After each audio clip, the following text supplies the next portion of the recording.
Yo tout le monde, c'est Sakota, j'espère que vous allez bien. Personnellement, ça va nickel. Aujourd'hui, une nouvelle vidéo. Hier, on a parlé plus en détail du cas de la situation actuelle du Real Madrid, en parlant plus en détail de Mbappé.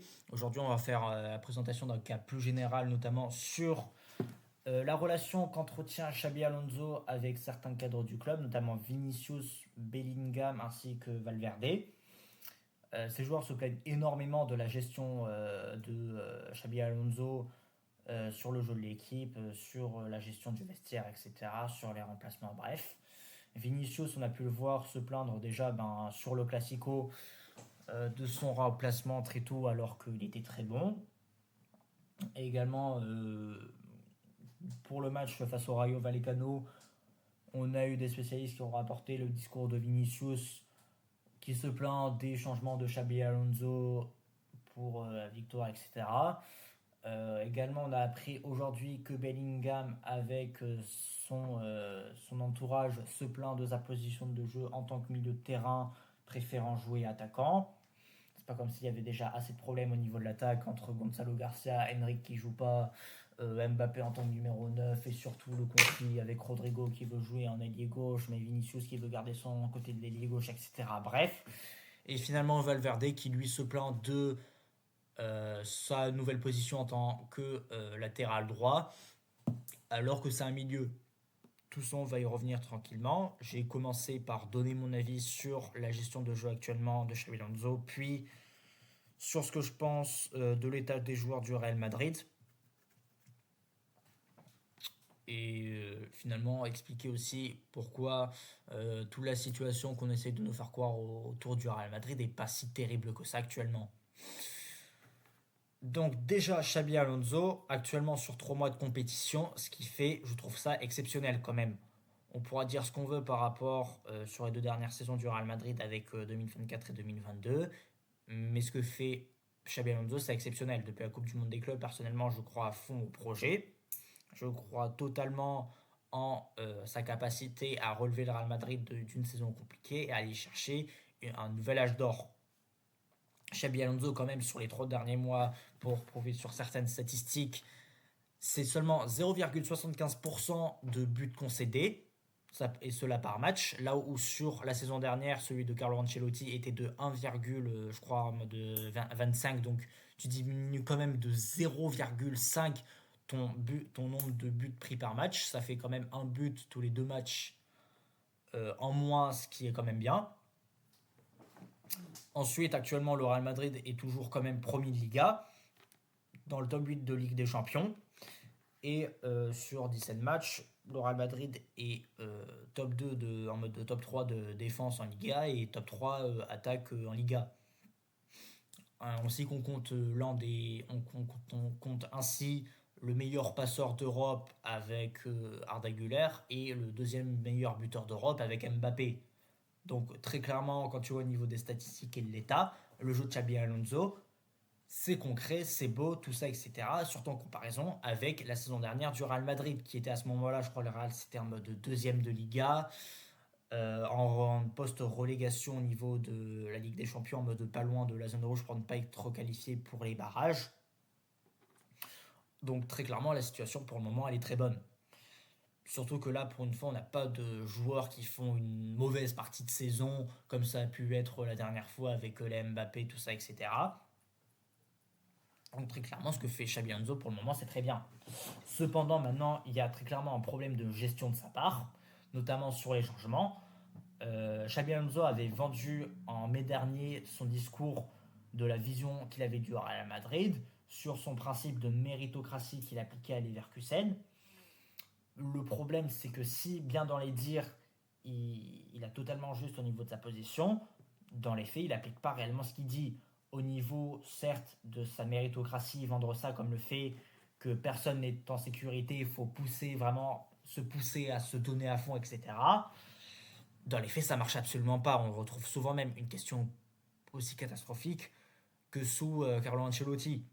Xabi Alonso, il a vendu ce discours, mais il ne l'applique pas totalement. Déjà, première question, comme j'avais souligné avant, pourquoi quand est-ce que c'est Mbappé qui est mauvais, il ne le sort pas tout simplement du terrain pour essayer de mettre un numéro 9 à la place? Pourquoi tu as des Gonzalo Garcia, des Henry qui font des efforts de fou à l'entraînement, ne sont pas titularisés ou n'ont même pas quelques minutes de temps de jeu. Je tiens à rappeler quand même que sur les deux, Hendrick c'est quand même une seule, en mode c'est un seul remplacement sur les 17 derniers matchs. Tandis que Gonzalo Garcia, si tu prends sur ses remplacements en dehors de la Coupe du Monde des clubs sur ces 17 matchs, c'est tout simplement 90 minutes de jouer. Donc c'est très peu. Ton principe de méritocratie ne s'applique pas. Même chose pour le cas de Vinicius. Tu as un joueur comme Vinicius Junior qui certes était mauvais à certains temps, là ton principe de méritocratie s'applique.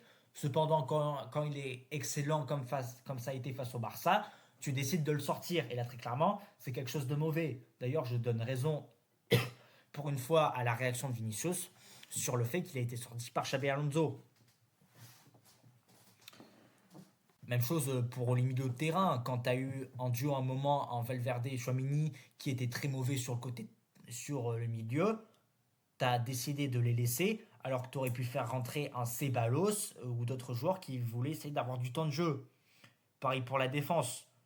Yusheng qui est très mauvais sur les derniers matchs depuis l'Atlético. Il a encore beaucoup plus de temps de jeu, il est encore titulaire, alors que le mettre sur le blanc pour mettre un Rudiger ou un autre joueur, ça pourrait très bien le faire. Pareil pour Alexander Arnold. Le joueur, c'est la recrue star de cet été. Xabi Alonso ne lui fait pas totalement confiance.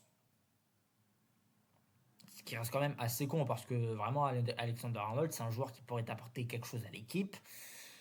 Qui, en plus, avec la blessure de Carvajal, pourrait essayer de gratter du temps de jeu. Mais non, le mec préfère toujours mettre un Valverde en tant que latéral droit. Donc, tu as tous ces trucs qui montrent quand même la gestion catastrophique, une gestion un peu catastrophique de Xabi Alonso, sans pour autant être totalement dramatique, j'abuse un peu sur ce que je dis.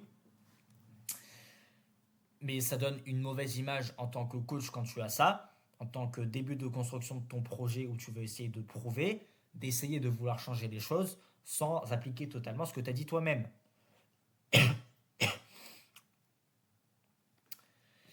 Tu ne veux pas essayer de rentrer dans son jeu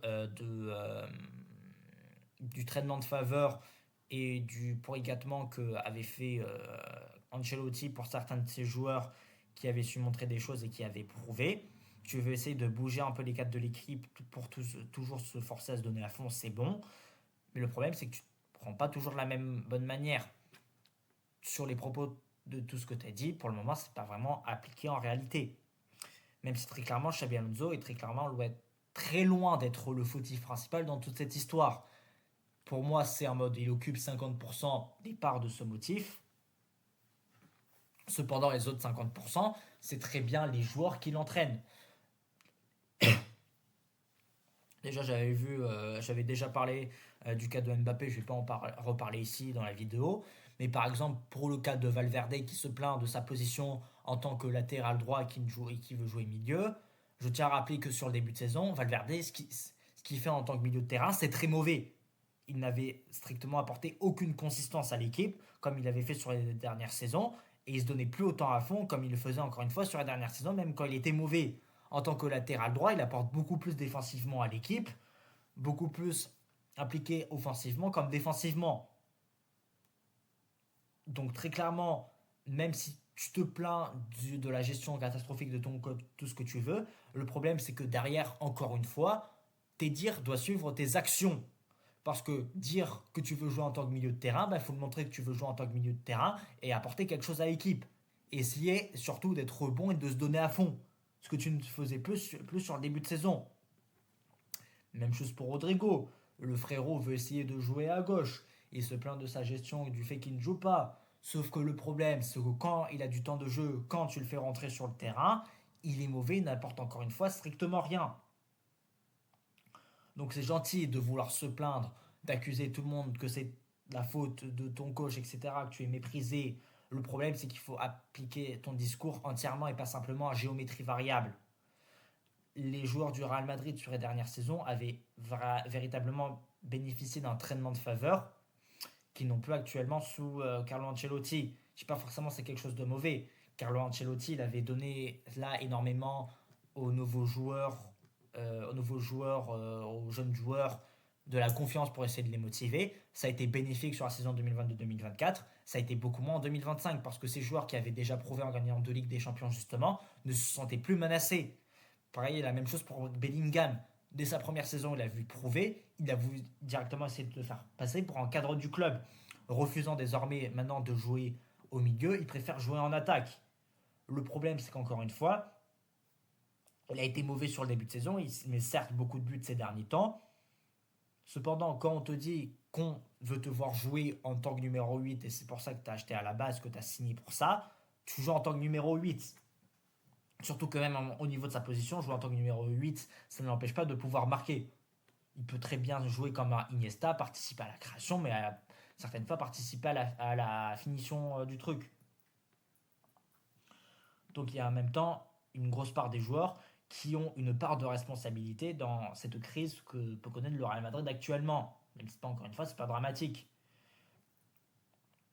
Ce qui m'a très clairement d'ailleurs conforté dans cette pensée, c'est le fait que sur les dernières saisons, et même actuellement, quand le Real Madrid se fait totalement détruire, quand il se prend des humiliations, on n'a pas des joueurs qui, le match suivant, se relèvent la tête en mode on va se donner à fond pour essayer de rattraper ça. On a des joueurs qui vont accuser le monde, l'arbitre, etc. en mode oui, c'est de la faute de lui si on a perdu, c'est de la faute de ci, c'est de la faute de ça, qui vont s'accuser en story Instagram, qui vont passer à autre chose et qui ne vont pas du tout mettre derrière de l'intensité dans le prochain match.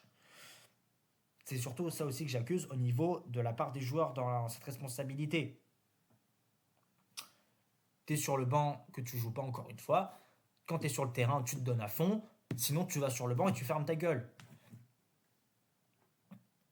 Donc, tu as ce double motif de la part des deux joueurs, de la part du coach et des deux joueurs, qui entraîne cette crise du Real Madrid, etc. Les deux sont fautifs dans l'histoire. Faut attendre et laisser décanter tout ça pour voir comment ça évolue. Et la situation, dans tous les cas, finira bien par s'arranger. On parle du Real Madrid quand même. Le Real Madrid, même dans tous les cas, c'est en très bonne position actuellement. Même d'anciens joueurs, d'anciens cadres comme ça le disent. Carlo Ancelotti le confirme lui-même que Xabi Alonso est un très bon coach, qu'on peut lui faire confiance là-dessus. Donc très clairement, il faut laisser du temps, encore une fois, à Xabi Alonso pour laisser construire son projet et pour laisser rétablir une vraie relation avec le vestiaire. Parce que très clairement aussi, cette crise du Real Madrid, elle est amplifiée par les médias, mais d'une puissance, mon gars. Romain Molina, tout ça, la presse espagnole, ils savent très bien que ça donne de la visibilité de faire de la presse là comme ça sur le Real Madrid, de présenter une crise, pseudo-crise même, pour essayer de gratter de la visibilité, de l'argent. On sait très bien ce que ça donne. Donc, soyez un peu aussi malin sur vos trucs, il y a un minimum d'esprit critique, ne croyez pas forcément, ne prenez pas tout au pied de la lettre de manière dramatique tout ce qu'on dit. Il existe bel et bien une tension entre les joueurs actuellement du Real Madrid et le coach, mais c'est pas aussi dramatique qu'on veut essayer de nous le faire croire. Donc bref, voilà, c'était une petite vidéo histoire de présenter à nouveau le cas plus général du Real Madrid. On fera à nouveau un point d'ici 3 semaines, un mois, quand la compétition a repris à la fin de la trêve internationale. Si la vidéo vous a plu, n'hésitez pas à liker et à vous abonner. C'était Sakota, on se dit à la prochaine pour une nouvelle vidéo. Ciao.